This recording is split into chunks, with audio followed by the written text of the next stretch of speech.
హైదరాబాద్లో పబ్బులు దడ పుట్టిస్తున్నాయి. గబ్బు ఫుడ్ను కస్టమర్స్కు అంటగడుతున్నాయి. కల్తీ ఆహారం, అపరిశుభ్ర వాతావరణంలో ఆహారాన్ని తయారు చేస్తున్నారు. జూబ్లీహిల్స్ రోడ్ నెంబర్ 45లో హాట్ కప్, డైలీ రిచువల్స్ పబ్బుల్లో ఈ గబ్బు నిర్వాకం బయటపడింది. ఫుడ్ సేఫ్టీ అధికారుల తనిఖీల్లో 2 పబ్బుల బాగోతం బయటపడింది. హాట్ కప్ కాఫీ కిచెన్ రూమ్లో బొద్దింకలే రాజ్యం వెళుతున్నాయి. మరింత సమాచారం మా ప్రతినిధి సాయి కిరణ్ అందిస్తారు.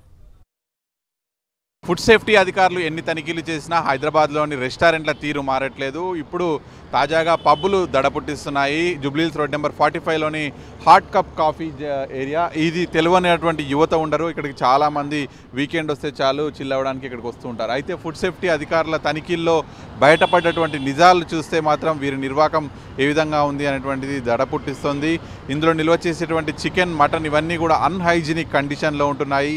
పూర్తిగా ఫ్రిడ్జ్లో కావచ్చు, కిచెన్ రూమ్లో అపరిశుభ్రమైనటువంటి వాతావరణం కనిపిస్తుంది. ఫుడ్ సేఫ్టీ అధికారుల తనిఖీల్లో పూర్తిగా కిచెన్లో ఉన్నటువంటి పరిస్థితులన్నీ కూడా బయటపడ్డాయి. అలాగే కాలం చెల్లినటువంటి వస్తువులు, అంటే ఎక్స్పైరీ డేట్ ఉన్నటువంటి వస్తువులు ఇవన్నీ కూడా తీసుకొచ్చి వాడుతున్నటువంటి పరిస్థితి అయితే ఉంది. అలాగే కిచెన్ రూమ్లో చూస్తే పూర్తిగా బొద్దింకలు ఇవన్నీ కూడా తిరుగుతున్నటువంటి పరిస్థితి ఉంది. సో అవన్నిటి కూడా తెలియకుండా ఇక్కడికి వచ్చేటువంటి యువతంతా కూడా ఆర్డర్స్ ఇస్తూ ఎక్కువగా ఇక్కడ కిచెన్లో తింటూ ఇవన్నీ కూడా చేస్తుంటారు. బట్ ఇక్కడ ఉన్నటువంటి వాతావరణం చూస్తే మాత్రం పూర్తిగా అపరిశుభ్రమైనటువంటి వాతావరణమే కనిపిస్తుంది. ఫుడ్ సేఫ్టీ అధికారుల తనిఖీల్లో ఏదైతే జూబ్లీహిల్స్ రోడ్ నెంబర్ 45లో ఉన్నటువంటి హాట్ కప్ కాఫీ ఏరియా కావచ్చు, అలాగే డైలీ రిచువల్స్ అనేటువంటి పబ్, ఈ 2 పబ్లలో తనిఖీల్లో అయితే పూర్తిగా అపరిశుభ్రమైన వాతావరణంలో వడ్డిస్తున్నటువంటి ఆహారం ఇదంతా కూడా బయటపడుతుంది. అలాగే వీరు నాణ్యత లేనటువంటివి కావచ్చు, అలాగే అయితే కాలం చెల్లినటువంటి వస్తువులను కూడా వాడుతున్నారు. అలాగే కిచెన్ ఫ్లోర్స్ కావచ్చు, ఇవన్నీ కూడా పూర్తిగా అపరిశుభ్రమైన వాతావరణమే కనిపిస్తుంది అనేటువంటిది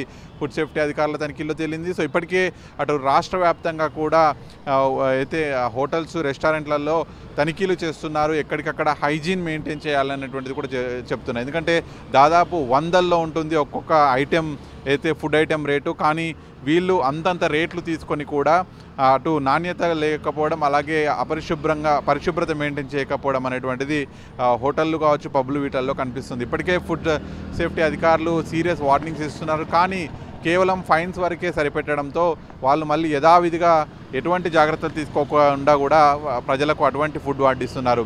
కానీ వారిపైన కేసెస్ బుక్ చేస్తూ వారిని జైలుకి పంపిస్తే తప్ప వాళ్ళ మార్పు రాదు అనేటువంటిది ప్రజలు కోరుతున్నారు. సో ఇప్పటికీ అయితే నిన్న ఫుడ్ సేఫ్టీ అధికారుల తనిఖీల్లో ఈ 2 పబ్ల నిర్వాకం అయితే బయటపడింది. సో ప్రజలంతా కూడా అప్రమత్తంగా ఉండాలి. బయటకు వచ్చి ఫుడ్ తిన్నప్పుడు వాళ్ళు చాలా జాగ్రత్తగా ఉండాలనేటువంటిది మాత్రం అధికారులు సూచిస్తున్నారు.